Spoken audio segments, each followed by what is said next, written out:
Dharmapriya financing company private limited. വരാനിരിക്കുന്ന നിയമസഭാ തെരഞ്ഞെടുപ്പിൽ ഒറ്റപ്പാലത്ത് CPM BJP ഒരുമിച്ച് മത്സരിക്കുന്നതാണ് ഉചിതമെന്ന് UDF കൗൺസിലർ PMA ജലീൽ. വരാനിരിക്കുന്ന നിയമസഭാ തെരഞ്ഞെടുപ്പിൽ ഒറ്റപ്പാലത്ത് CPM BJP കൂട്ടുകെട്ട് ഔദ്യോഗികമായി ഒരുമിച്ച് മത്സരിക്കുന്നതാണ് ഉചിതമെന്ന് UDF കൗൺസിലർ PMA ജലീൽ പ്രതികരിച്ചു.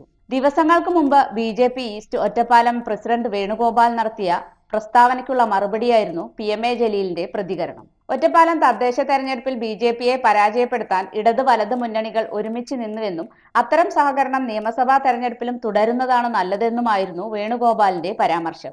എന്നാൽ ഇത്തരത്തിലുള്ള ആരോപണങ്ങൾ ജനങ്ങളുടെ ശ്രദ്ധ യഥാർത്ഥ വിഷയങ്ങളിൽ നിന്ന് തിരിക്കാനുള്ള ശ്രമമാണെന്ന് PMA ജലീൽ കുറ്റപ്പെടുത്തി. യഥാർത്ഥത്തിൽ CPM BJP അവിശുദ്ധ കൂട്ടുകെട്ട് തദ്ദേശ തെരഞ്ഞെടുപ്പുകളിലും ഭരണസമിതി രൂപീകരണ ഘട്ടങ്ങളിലുമടക്കം എല്ലാ ഘട്ടങ്ങളിലും വ്യക്തമായി കണ്ടതാണെന്നും അദ്ദേഹം ആരോപിച്ചു. ഒറ്റപ്പാലത്തെ രാഷ്ട്രീയ സാഹചര്യങ്ങളിൽ CPM BJP തമ്മിലുള്ള പരോക്ഷ ധാരണകൾ ജനങ്ങൾ തിരിച്ചറിയുന്നുണ്ടെന്നും ഇത്തരം ആരോപണങ്ങൾ സത്യാവസ്ഥ മറച്ചുവെക്കാൻ മാത്രമാണെന്നും PMA ജലീൽ കൂട്ടിച്ചേർത്തു.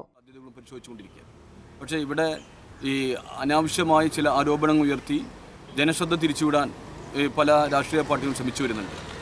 CPM-ഉം BJP-യും യഥാർത്ഥത്തിൽ അടുത്ത നിയമസഭാ തെരഞ്ഞെടുപ്പിൽ ഒരു മുന്നണിയായി മത്സരിക്കുകയായിരിക്കും നല്ലത്. കാരണം എല്ലാ ഘട്ടങ്ങളിലും ഏത് തദ്ദേശ സ്ഥാപനങ്ങളുടെ തെരഞ്ഞെടുപ്പിലും ഉൾപ്പെടെ BJP-യും CPM-ഉം ഒരു മുന്നണിയായി മത്സരിക്കുകയും ഭരണസമിതിയുടെ തെരഞ്ഞെടുപ്പ് പോലും അവരത്തരം രൂപത്തിലാണ് നടത്തിയിട്ടുള്ളത്. മറ്റു ആരോപണങ്ങളൊക്കെ അടിസ്ഥാനരഹിതമാണ്. മാത്രമല്ല ഈ CPM-നെയും ഈ സംഘപരിവാറിനെയും തോൽപ്പിക്കാനുള്ള എല്ലാ ശ്രമങ്ങളും ഈ ഐക്യജനാധിപത്യ മുന്നണിയുടെ ഭാഗത്തു നിന്നും ഉണ്ടാവും.